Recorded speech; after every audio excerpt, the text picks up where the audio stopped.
What we can do for other architectures, maybe other kernels, don't know yet. We'll have to see whether people are interested in doing that.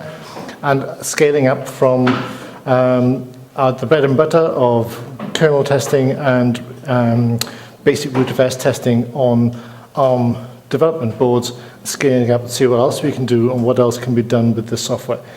So the slides are in the Git annex for DebConf share. The URL is on there. And there's a Gobi document as well, which contains the main text of the slides. So feel free to add information and comments and topics on that as well. So Lava started off being deployed through a sort of PyPy arrangement. It's recently been packaged for Debian. That's the main role I've been doing for the last, it's actually taken a year to get it up and ready. And it's now actually in Debian for Jesse.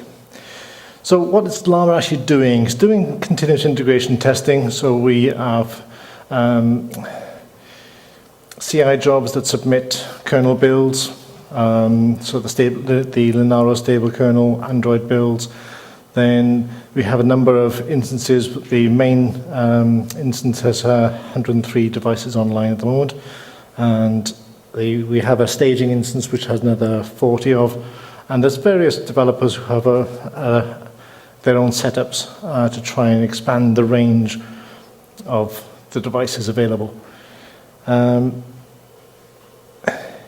based currently around a lot of OS deployment testing. That's not just Debian based. A lot of the images are still Ubuntu based. We do a lot of open embedded work. We recently starting to get a lot more work from Yocto. We've asked and sought involvement from people doing Fedora testing, and so far we've only had a little bit of interest. We're not sure what the problem is with that. It's maybe just the Fedora approach to ARM or the particular way the images get built. But if if there's any interest in other operating systems outside that, we are more than willing to take it on. And the principal thing we've been doing so far is a lot of kernel boot testing. Has this particular kernel build improved over the last build? So you start off with a simple boot test, but then you start to actually track performance data.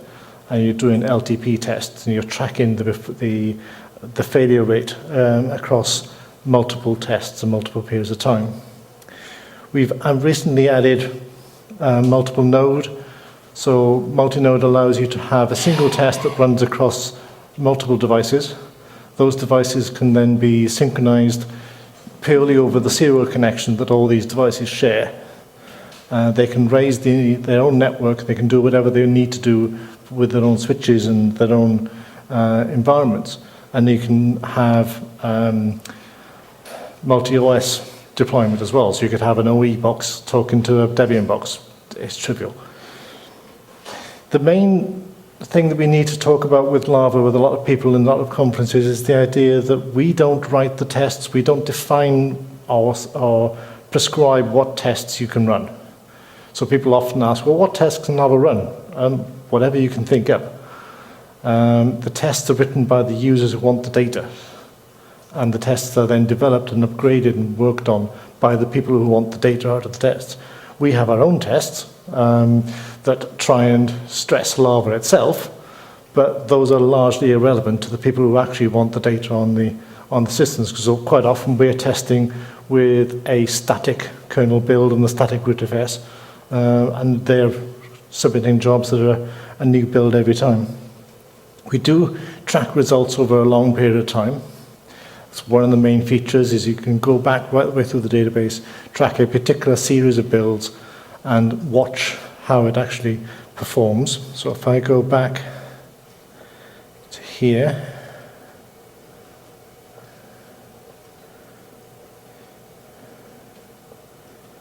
that's a simple graph for my local box. It doesn't go back that far in time. There are other ones on the main servers that go back a lot further. So you're just tracking the pass and fail of a particular series of tests. You can see the various things were going on there. At one point or other, my own installation, being a development box, wasn't performing as well as it should do for production, so the results dipped.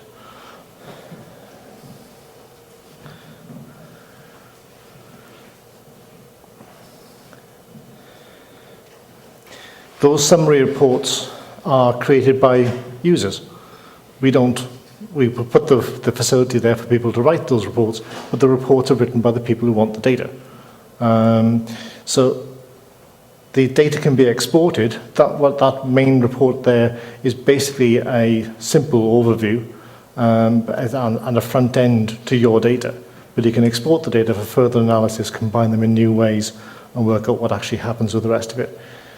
And the actual deployments you can do, what Lava can do, can be expanded by particular hardware. We've got ideas for, we call it the ARMMP. It's still in sort of final testing, but it allows you to put a relay between critical parts of the device and the device setup. So it allows us to switch the SD card externally as controlled by the test itself. So suddenly your SD card goes away. You can switch away the network. You can switch off the SATA. You can switch the SATA to a different connection. That's not just useful in terms of being aggressive with the test and seeing how the kernel behaves, but it's also useful to allow us to test bootloaders, because you can put a bootloader on one SD card, switch it over so that the device can see it, boot the device from that SD card. Oh, it's bricked. Switch the SD card back to the previous image and boot it again, and it's fine. So a lot of the automation comes down to being able to automatically recover boards. There will be situations, these are dev boards, there will be situations where it's managed to fry one of the controllers on the board. There'll be various issues. Like we got one particular board can lock the SD controller in a completely invisible and transparent and undetectable way.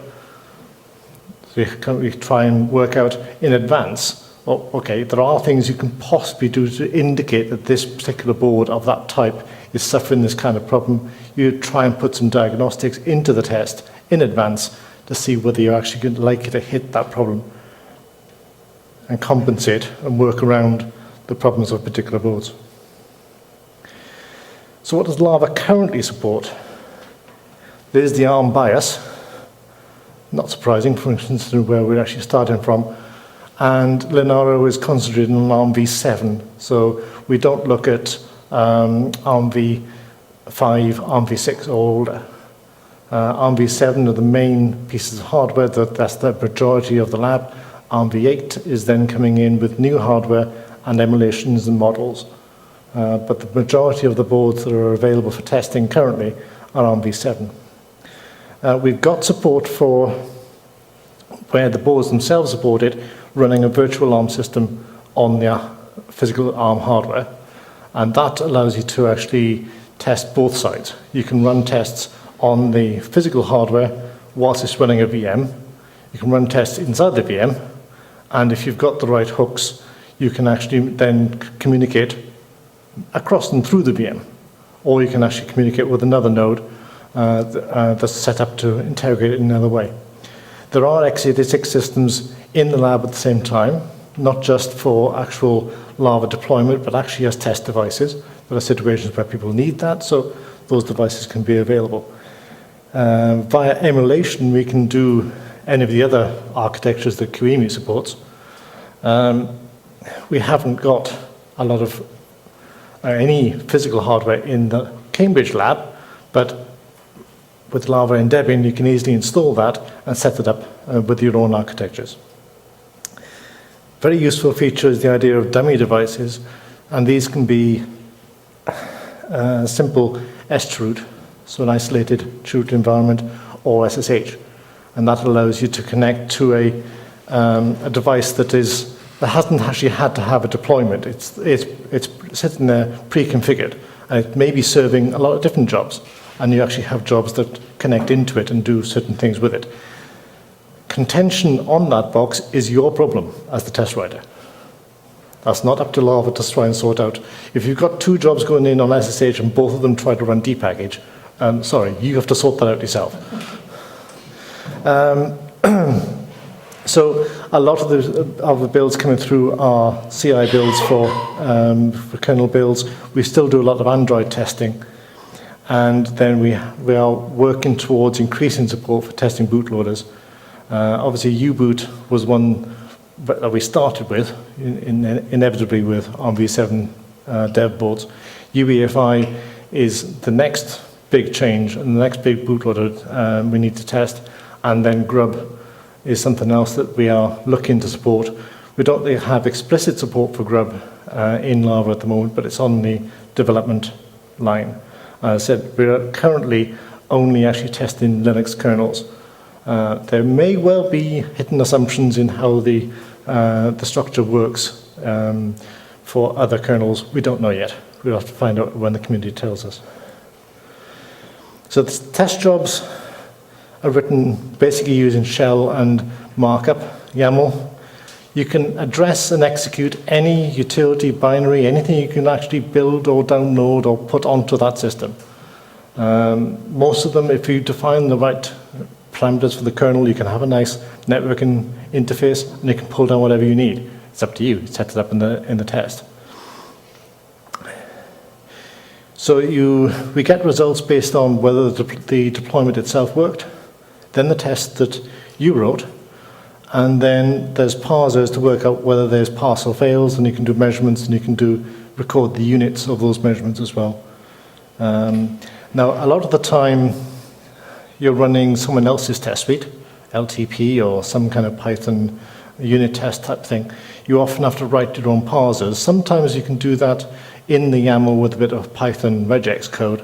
Sometimes it's actually a lot easier to write a custom script in whatever language you prefer, whatever language you can actually ensure is executable on that platform, and run the test inside that custom script.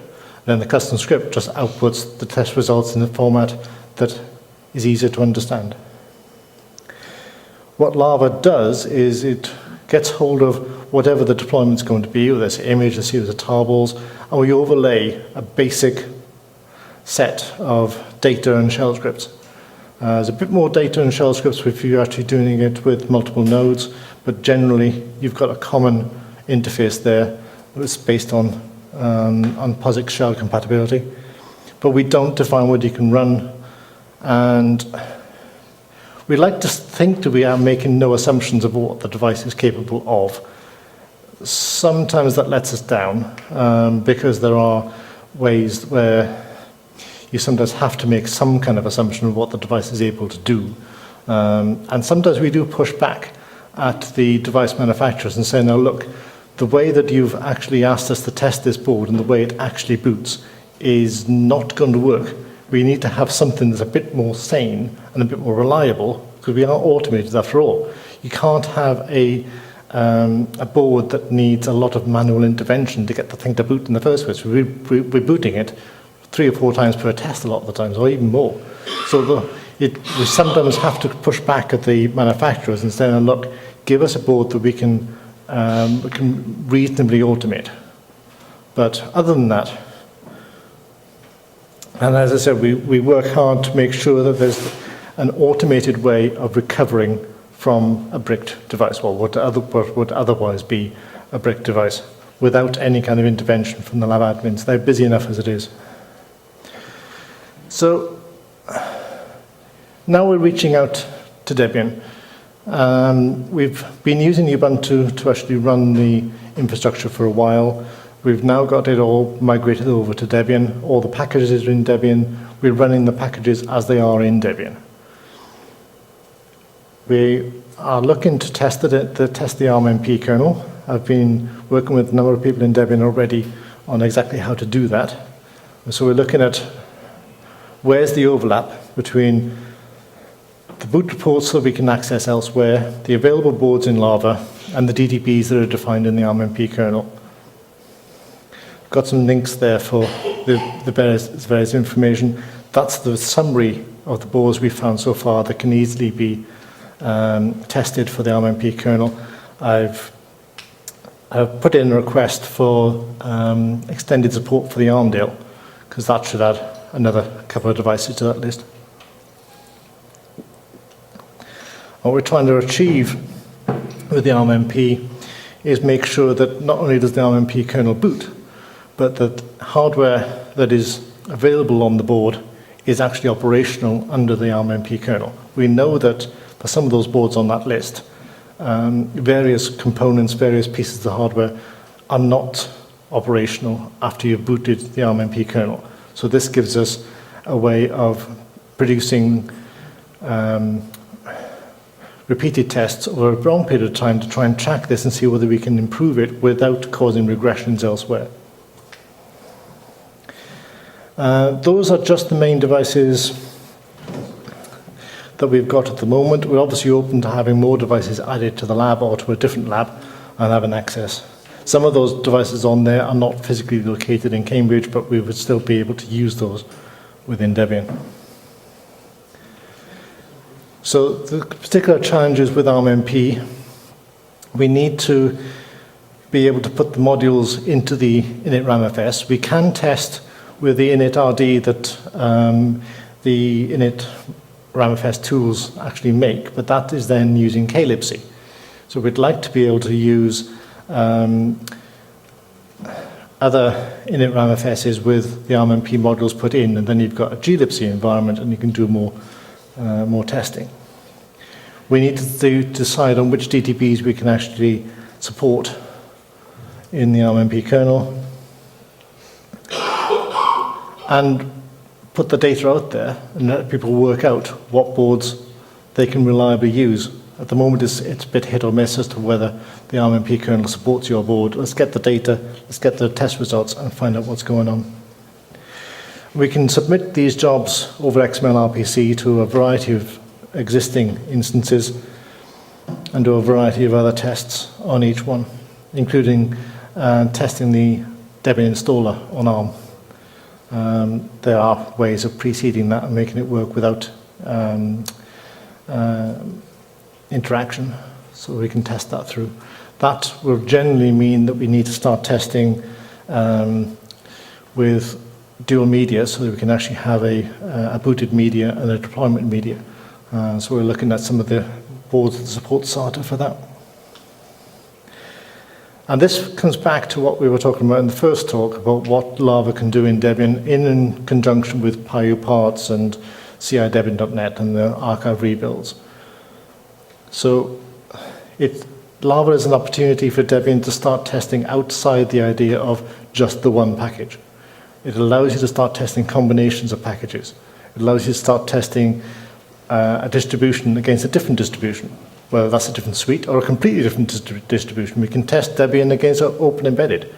We can do a whole range of upgrade tests. We can actually work out whether this actually works in a multiple node environment. You have a client and a server, physically separate devices. Upgrade one, does the client still work? Okay, we didn't expect that to necessarily work. Right, upgrade the client, does it recover? You can do testing across multiple architectures and, as I said earlier, about across or through the virtualization barriers, depending on what kind of support you compile into the test.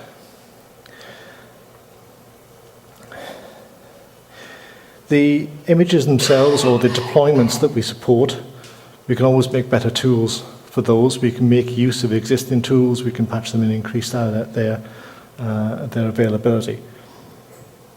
And then the upgrades, so that we can actually work out, can you go from squeeze all the way up to SID with this particular set of packages?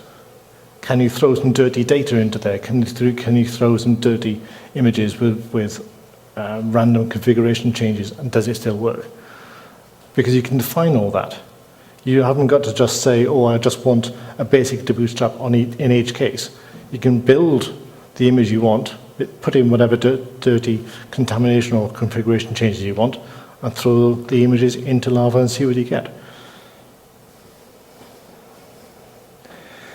Very useful tip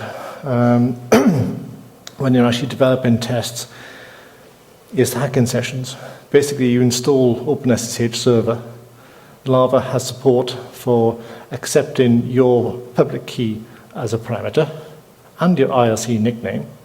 It'll boot the device you've chosen with the image you've specified, start up OpenSSH, and then notify you on IRC saying that the session is available at this URL in a private message, and you just put that into a terminal, connect, and you're in. So you're then in on the test image you've chosen on a device that you've selected of a particular type. And you're in a full Lava session. You've got all of the Lava helpers and scripts and overlays there in front of you in your path. And you can see what's going on. But that's only what we've thought of. That's what we've thought of within the Lava team as to what we can offer Debian via Lava structures.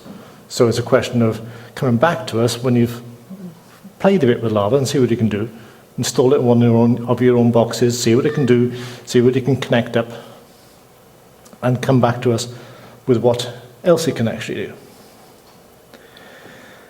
Now, after we've done the work on the packaging, Antonio will know all about this because we've done all the planning for the refactoring. So this is intended to make it much, much easier to extend and develop inside Lava.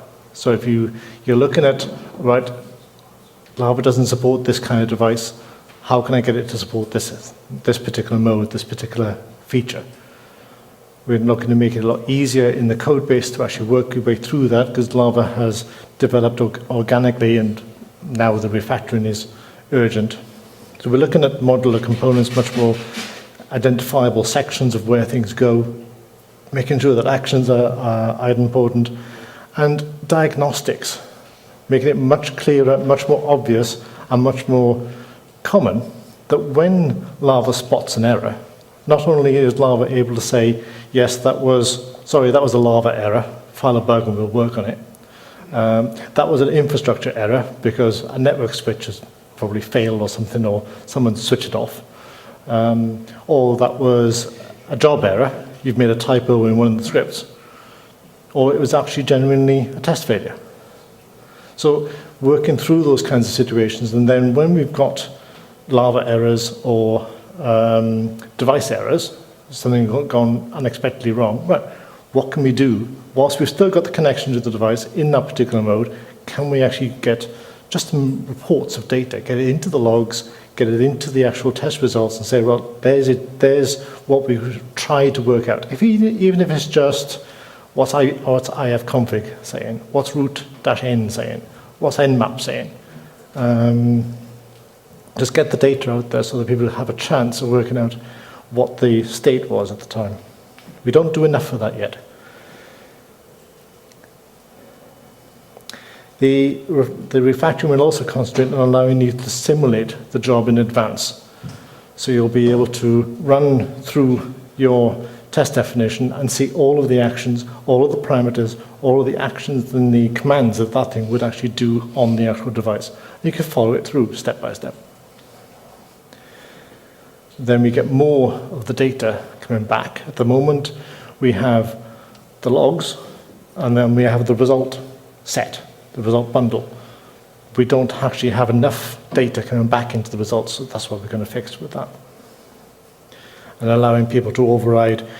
One of the common problems is that as Lava developed, there were a lot of devices that had quite slow reactions to some of the operations. So some of the timeouts got longer and longer and longer and longer. Some of the snowballs, some of the VExpresses, they took such a long time to get through all the different firmwares and all the different stages in boot that the timeout for a failed boot got too long. And it became a default rather than actually being customized to particular boards. So we're going to fix that and make sure that for devices now that boot much more quickly, if it fails to boot, you're not sitting there for 5 minutes after it's failed to boot to get the message for Lava to time out and think, actually that didn't boot. Right, sit at the back there, quietly working on the video, is Andy, who's working on the idea of putting Lava into hardware. So it's an open hardware design. It'll be based on Debian Jessie. And the idea with this is to allow you to have Lava in your bag at a demo, at a conference, already set up. Support up to 6 devices on one little box, single 5 volt input, and you'll be able to just connect up the devices. You'll have a PDU inside the box. There'll be controllable remotely. You'll have a network switch inside the box. You'll have serial connections, and the serial server, again, remotely accessible, remotely controllable, and you can turn the serial off completely during a hard reset. There are devices, there was one there, the QB2, which came up earlier, where there's a design flaw in the hardware, and if you leave the serial connected when the device is hard reset, it locks the bootloader in a bad state, and you can't actually get back into the test image. So that was one of the boards that led us to this situation where we think we have to actually have an easier way of getting our developers set up with a lab on the desk and then working through and thinking, actually, that's going to be really useful for conferences and every developer working on Lava or just wanted to test stuff. You can actually put these up as a full rack, as a full lab, or you can have them as a dedicated unit with a little board inside, a nice little SATA drive, and you've got a whole lab in one unit. Now, let's just show you, if I come back over here.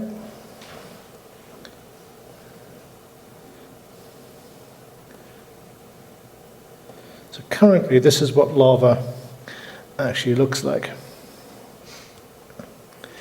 So you can see it's using a local file. This test took actually took about 47 seconds. So it uses a local image. That was built with VMD Bootstrap, which is a nice little tool that Lars originally wrote and which Antonio and I have improved after that. You get a nice checksum to make sure that what we've downloaded is what you think we've downloaded. There's the overlay. We come through and then right past that, do the overlay, pass it down to QEMU in this case, because this is a KVM test. No boot output, lots of output, all tracked. There's your network address and network information.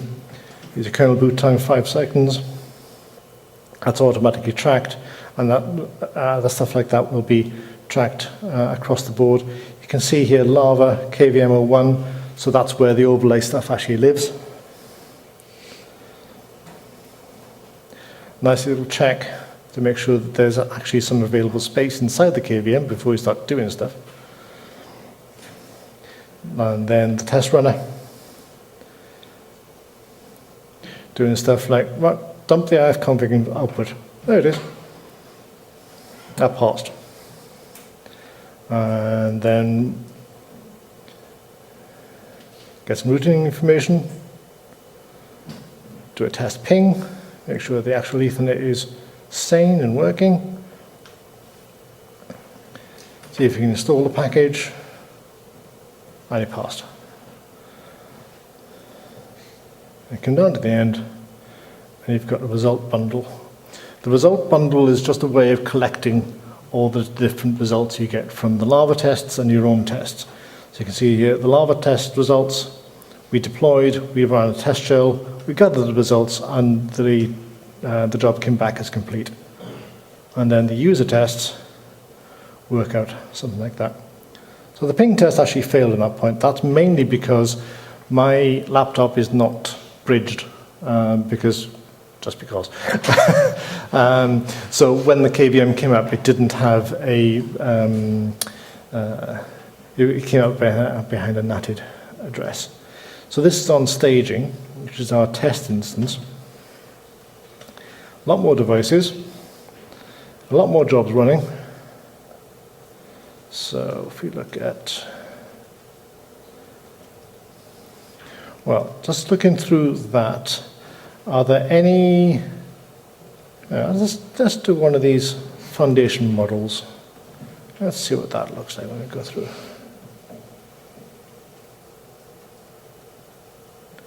So again, we work up through,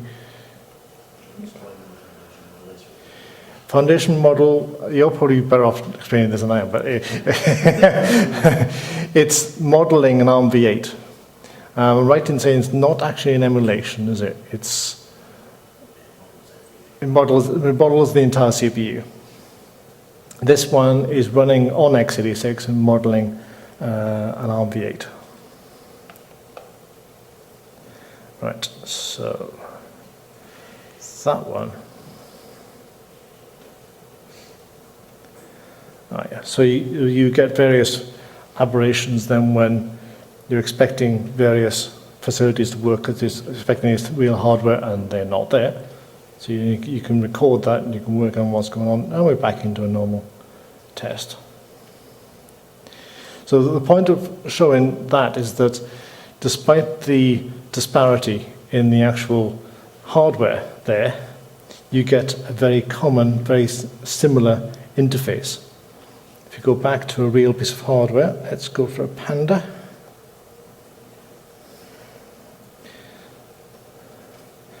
That's what the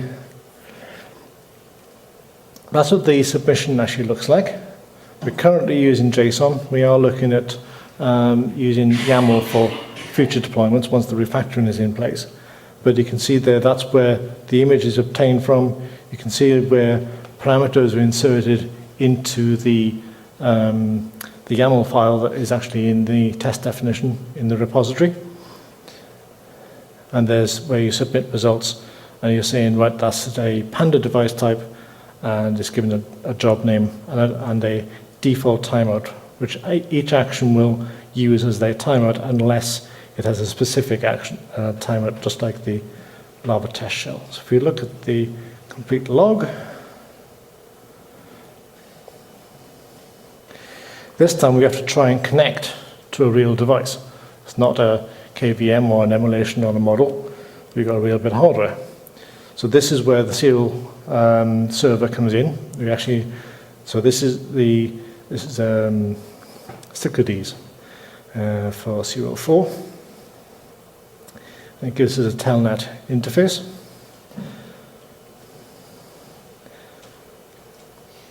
Our nice familiar U-boot drives us all nuts. The Panda is using a partitioned SD card. So we boot into what Lava calls currently the master image. This is one of the ways that we currently make sure that the test image doesn't make our Panda unusable for the next test in the line. So this one isn't testing bootloaders as such at the moment because it's relying on the same bootloader, but you're just allowing a test image to be deployed onto the 3rd and 5th partitions on that SD card. So we check that the master image coming up is sane in case something has managed to break it in the previous test. And then we get hold of the test image. So the Panda's doing a lot of this work. We then send the modified tarballs with our overlay back to the Panda, write it out onto the SD card, sort out the boot partition, check that we've still got a sane system, and then we go down for a reboot. So this is now expecting to come back up into the test image. At this point, we are able to control U-boot. Lava uses pexpect a lot, so we are interrogating the serial output at each point. And Lava is stopping U-boot and saying, well, I'm going to set this command. Now I'm going to set that command. And that's how, when you reboot into the test image, Lava is able to make sure that you go into partition 3. Because it's telling it, you load the test U image from partition 3, not partition 1, where it would have come from to get into the master image. So there's your boot of the test image. And the other partitions with this own little rootfs, and now you're in the narrow test. So you're inside a test image. Similar sort of stuff. You work through, and you've got the same interface again with your test runner. Inside the image you've defined, you're passing in information about which ones, which tests are passing and failing.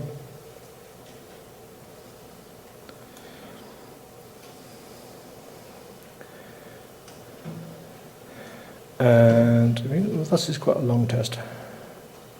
It's one of our functional tests, but it's a bit longer than some of the others. So you can see this test image was a Ubuntu raring image. So this is one of the ones actually that will cause trouble if I choose to resubmit it, because Ubuntu have now taken raring off their mirrors and you can't see raring. So these kinds of things are things that you need to think about as a test writer. Well, what am I basing this on? And then in the years to come, we've come back, well, actually I want to rerun that test back from there. If you're relying on third-party sources for the updates and the other bits you're bringing in, if you want to run these things far ahead in the future, put the stuff in your own repository, take a snapshot of it, keep it, so you can run that test in the future. This test suffers from that problem, that it's an old test and I wouldn't be able to get hold of that data. There we go. Failed to fetch. Doesn't exist anymore. 404. But Lava carries on because there's not a problem. It's just one of the tests didn't run. So it goes on, tries to work out what other tests it can run, and reboots into the master image. Once in the master image, again checks that it's half sane, gathers up the result data from the test image, because the test image is on the same SD card, so the master image can easily just read the data around and then passes it back to the server. You can see there, direct update failed, direct install failed, curl FTP failed, simply because the information wasn't there. That's an indication of how we use the measurements and units. Just a little demonstration of that in this particular test. And the result bundle is there. Because we had multiple test definitions inside one test, you've got multiple sets of results. You can do it so that you have an automatic reboot between each of these sets of tests, or you can combine them and have all your tests running in sequence, in the sequence you've defined in your own test. They're not resorted or anything like that. You define everything about how the test actually runs. Now, I'll quickly look up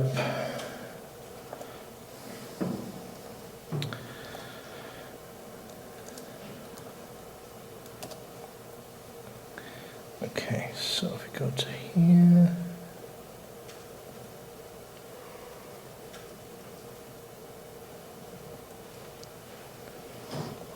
this is what a test definition actually looks like. Currently, we're working on, well, this part isn't likely to change actually with the refactoring. The submission format may well change, but the structure here is not likely to change much. You're defining a little bit of metadata, maybe it's not necessarily deterministic. We don't rely on the fact that you've marked the OS Ubuntu. It's just a clue for the result parsing. Same with the devices. That device list is there mainly to help other test writers work out whether you've already thought of support of this test supporting their devices. Doesn't actually preclude someone trying it on another device. And you start with the basic set of run steps.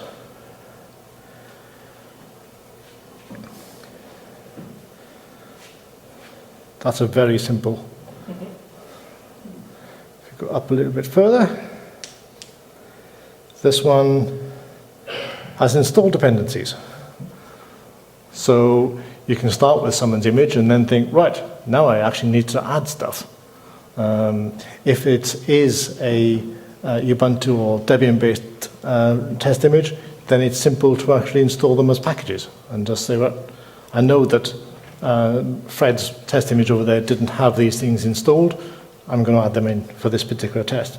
And then you just go through on each one and do a little bit more testing. So you can see, we're calling there a check IP sh script, which is part of the Git repository that this YAML file lives in, because the test definition is cloned directly into your test image, and you can run anything that is in your Git repo. That's where you do all your scripting and do all your definition of things that don't quite fit into a single line of YAML. If you start needing to use a lot of pipes and redirects and maybe a bit of regex parsing, that goes into a script of whatever language you want to write it in yourself, whatever your preferred language is, or whatever the test image can support. You can compile it from C if you want. As long as the test image has a compiler, of course. Some of them don't. Okay. Oh. Just before Daniel, let me show you the.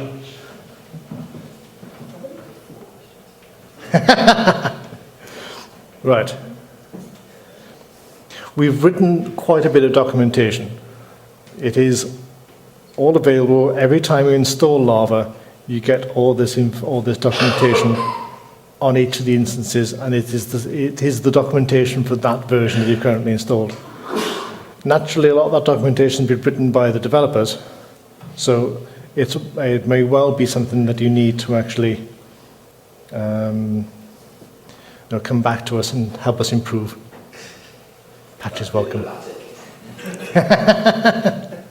Well, I wrote a lot of this documentation. I definitely know it needs patching. Right.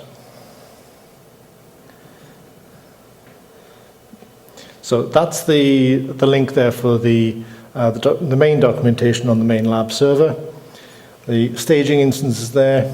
If you've got questions after the talk, come to us on the mailing list or on the #Lava OFTC channel, and there's our Git repos. And you can come to us directly on bugs.linara.org with an account, or you can just use the Debian BTS, and that's the install command to go and have your packages. Daniel. So actually, is this working? Yep.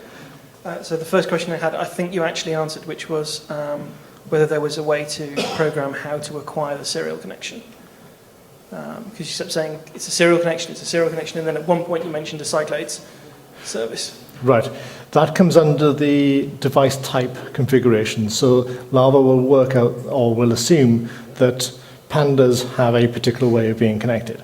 And you pass that connection command on a per device basis. So you say that Panda 6 is on Cyclades 4 port 17.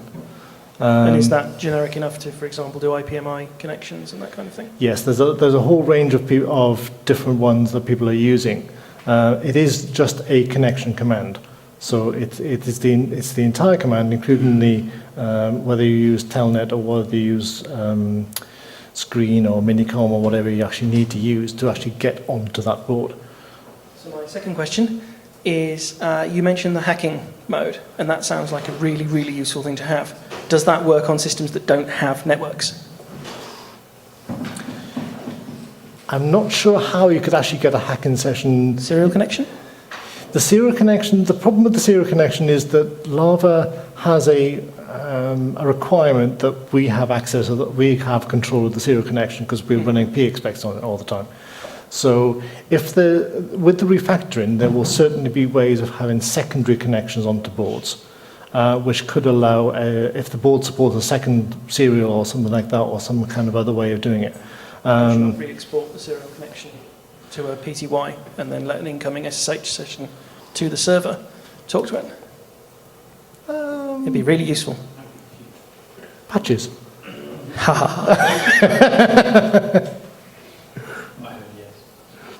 That's impressive. Okay, third question. The Lava overlays. Yeah. Are they static or are they per test run?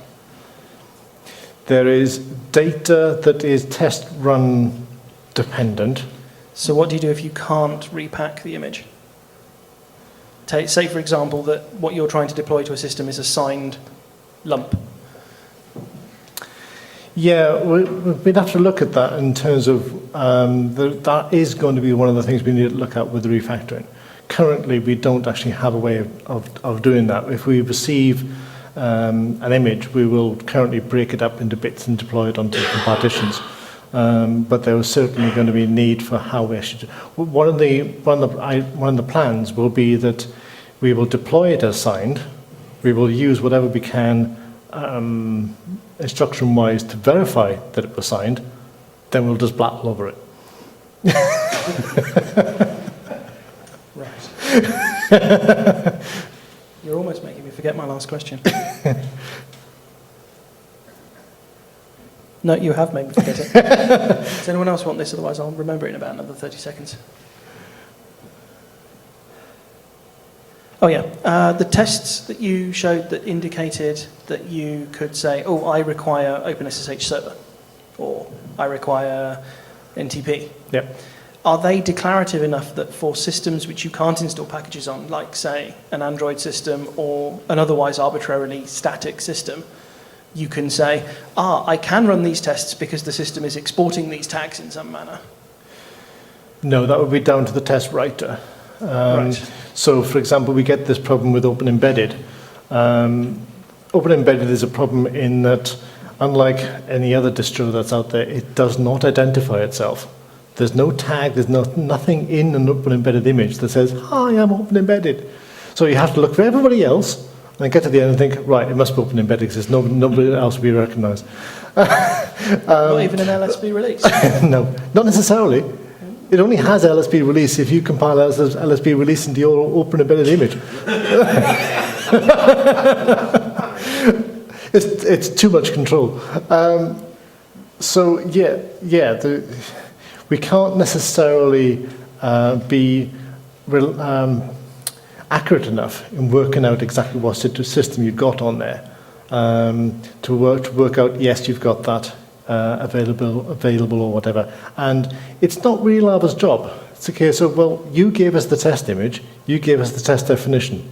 Catch. I have 10 test images. If you break it, you get to keep both bits. And I want you to marry these test definitions to these images. Well, Lava will do that and marry them together. But if it breaks, it breaks. Right. And a final thought on the packaging thing. If Lava were to provide a way to specify pseudo package names, and I don't mean in the Debian pseudo package sense, then you might find that's going to make the Fedora people slightly less unlikely to not come on board. Because at the moment you're saying this depends on these Debian package names, effectively. Well, the test definition might, yes. But if you can have more test definitions that are generic across distributions, then you might get somewhere more. But then it's easy for someone to come across with a Lava installer script that is based on Yum. You know, it is extendable. This isn't hard code somewhere in the depths of the Python code of Lava. It's there in a shell script that's copied onto the board. So the Debian and Ubuntu images have a little shell script that is Lava install packages, which calls apt-get. Antonio, did you have a question?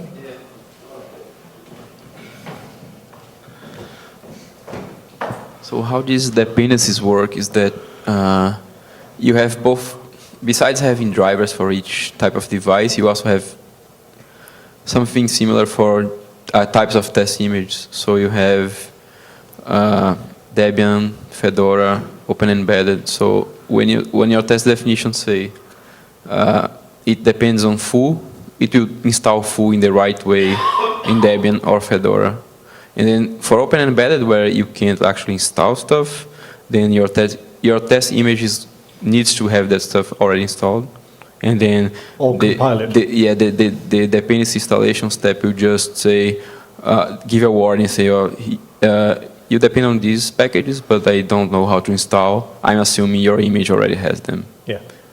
And then in the case where you have like packages with different names across distributions, you can specify package names for Debian and package names for Fedora, or package names for full bar that you need. So it is possible to keep generic test definitions that you can reuse on every single image. That's fine.